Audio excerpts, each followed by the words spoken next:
Trabajo como sexóloga en Vigo, en Salud y Placer. También hacemos consultas por videoconferencia y nuestro enfoque está orientado a una sexualidad lúdica, también pensando en la promoción de la salud sexual y no solo en la parte del trastorno. Personalmente creo que el juego es una herramienta muy eficaz, pero no solo en el enfoque de la sexualidad, sino también en un enfoque integral de la persona para favorecer su bienestar. Bueno, ya decía Platón que la vida es un juego y hay que vivirla como tal. Para ir preparando el terreno en un enfoque lúdico, positivo y en contexto de juego, lo más importante es empezar hablando de sexo, comunicando qué nos gusta, qué no nos gusta, cómo nos gustaría mejorar algunas cosas, qué incorporaríamos, qué quitaríamos en nuestra vida sexual. Hablar de sexo o también comunicarnos de forma efectiva. Hablar de nuestra sexualidad es como hablar de cualquier otra cosa.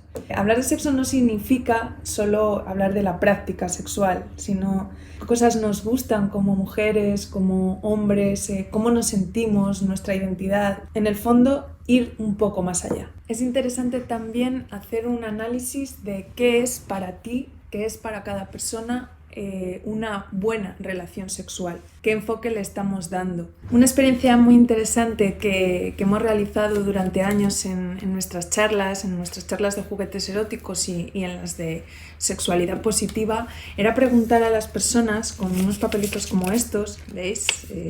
Ahí está. Entonces, en estos papeles, que eran anónimos, se proponía pues que las personas de forma libre contaran que debo tener miles de papelitos como estos, y en muy poquitas ocasiones aparecen las prácticas sexuales, el coito, los órganos genitales. Aparecen cosas, como os voy a leer algunas, desconexión, sonrisa, siesta, diversión, disfrute, aquella donde al terminar tu pareja y tú os sentís satisfechos, felices y en paz, sexo y una buena conexión especial, confianza y algo más. No sé cómo explicarlo bien, ¿no? A veces pasa esto, ¿no? Que no sabemos explicar bien qué es una buena relación sexual. Una relación de igual a igual donde los deseos de cada participante cuentan. En realidad aparecen muchas veces placer, deseo, conexión, comodidad. Y en este caso quiero destacar la parte del placer, de que practicamos sexo, tenemos sexo para sentirnos bien. Es algo puramente hedonista, nos acercamos a lo que nos da placer, nos alejamos de lo que nos provoca dolor. Y una de las cosas más placenteras de la vida probablemente es el juego. Por eso contextualizar el sexo y el juego sigue teniendo mucho más sentido, preguntes a quien preguntes. Yo creo que no es necesario. No sé, si nos vamos a nuestra infancia, a veces nos regalaban un parking, un montón de cosas y nos quedábamos, si venían una caja grande, nos quedamos jugando con la caja. En realidad no necesitamos el instrumento, el juguete para jugar, sino necesitamos nuestra imaginación. Y en el sexo, ¿cómo podemos hacer esto? Bueno, pues recurriendo a la fantasía, al erotismo. El erotismo es puro juego, el morbo es puro juego y la fantasía es nuestra forma de interiorizar ese erotismo. Una herramienta muy útil en terapia de pareja ha sido hacer un inventario de fantasías, ¿no? Y entonces pues a veces lo comparamos con el de otras personas y esto nos hace sentir bien porque las fantasías son fantasías. A veces pensamos que nuestras fantasías no son lo más conveniente, pero son fantasías, ¿no? Nos hacen volar, nos hacen jugar.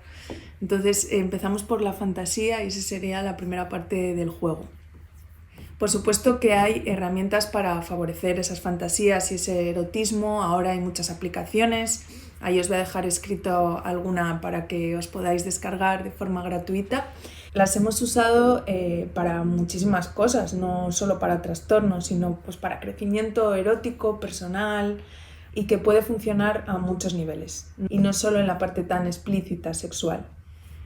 En el año 2016, si mal no recuerdo, hicimos una investigación con compañeros y compañeras de la UNED que hablábamos de los beneficios de las reuniones tupper sex, las reuniones que conocéis donde vamos por las casas y llevamos nuestros juguetitos y tal, en la educación sexual femenina. Fue un estudio piloto en el que valorábamos dimensiones como el orgasmo en pareja, la menopausia, la menstruación, la masturbación, el clítoris y los preliminares sexuales. Calculamos unas medias de antes y después de las reuniones y las diferencias eran notables y positivas, ¿no? O sea, algunas personas que pensaban que igual un juguete era algo que no era para ellas o que tenía una utilidad, cambiaba y empezaba con un enfoque más positivo. Incluso personas que veían que no necesitaban o que no les generaba esa necesidad de consumo de un juguete, favorecía esa reunión a una apertura o a romper algún mito sobre su sexualidad. Tratábamos de dar una información objetiva en el que la libertad sexual y sobre todo la diversidad era la base de esta promoción de la salud, no solo la instrumentalización o la herramienta. La herramienta no es importante, sino el cambio de visión y romper un poco los mitos sobre la sexualidad. Bueno, el pasado de los juguetes eróticos no es una cosa del siglo XXI, ni mucho menos, ni viene de algo cercano, sino que parte del 1880, que fue cuando se registran pues, los primeros anuncios en periódicos donde se promocionaban los vibradores, hablando de que la vibración es vida y como intentando encubrir un poco el placer sexual en la parte más de salud. Os recomiendo a todas y a todos que echéis un vistazo a una película que se llama Histeria. Es muy divertida y muy interesante y ofrece una visión que a mí me parece bastante acertada del pasado, de la historia, de cómo empezó el tema de la juguetería erótica y un poco de la liberación y hablar de la masturbación de la mujer con un enfoque mucho más feminista y un enfoque de género más natural y sobre todo poniendo en primer plano al protagonista indiscutible orgánico, en este caso físico, que es el clítoris.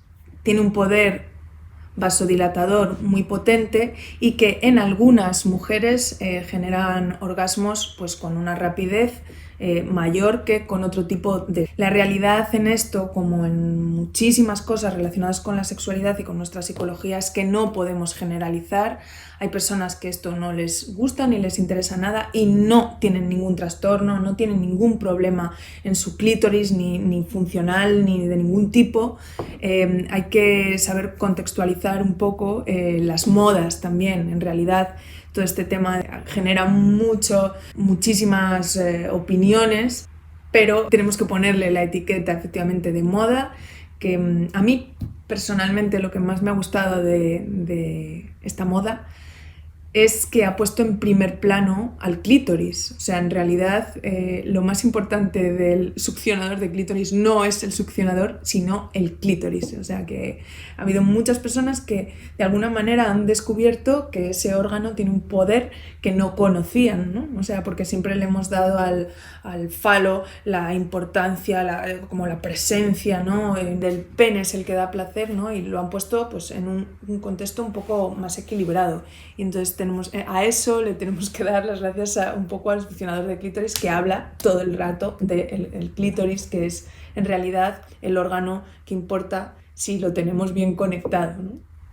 Bueno, si hablamos del presente de los juguetes eróticos, todas y todos sabéis que ha habido una especie de boom en estos últimos 2-3 años con algunos productos como el succionador de clítoris.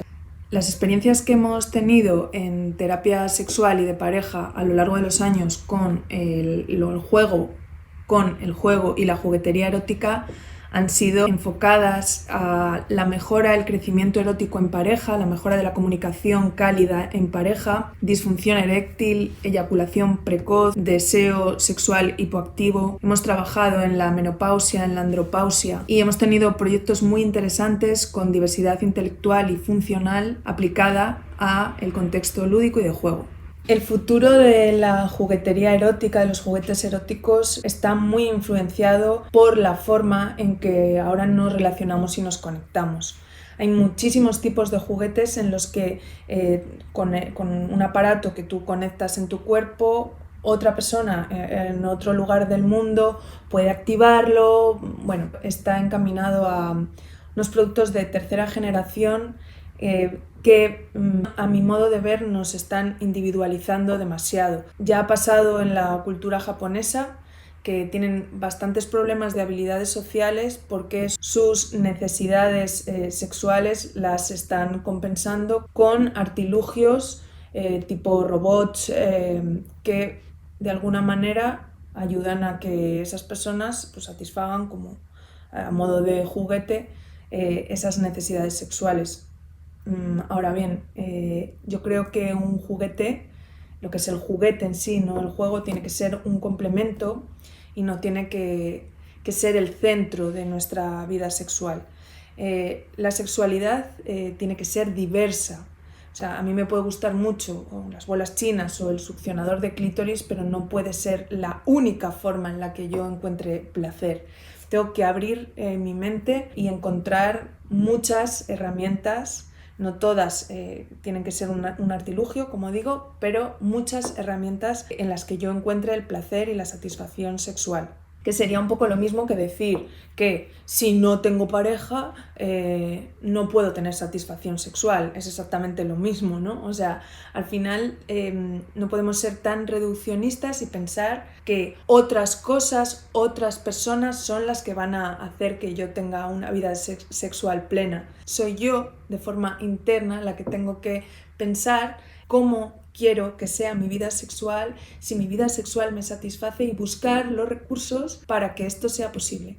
Quería agradecer a todo el equipo de Sogasex por darnos esta oportunidad, por estas conversas en las que estamos aprendiendo muchísimo. Os invito a todas y a todas a que visitéis el resto de conversas. Os mando un beso enorme y nos vemos en próximos vídeos.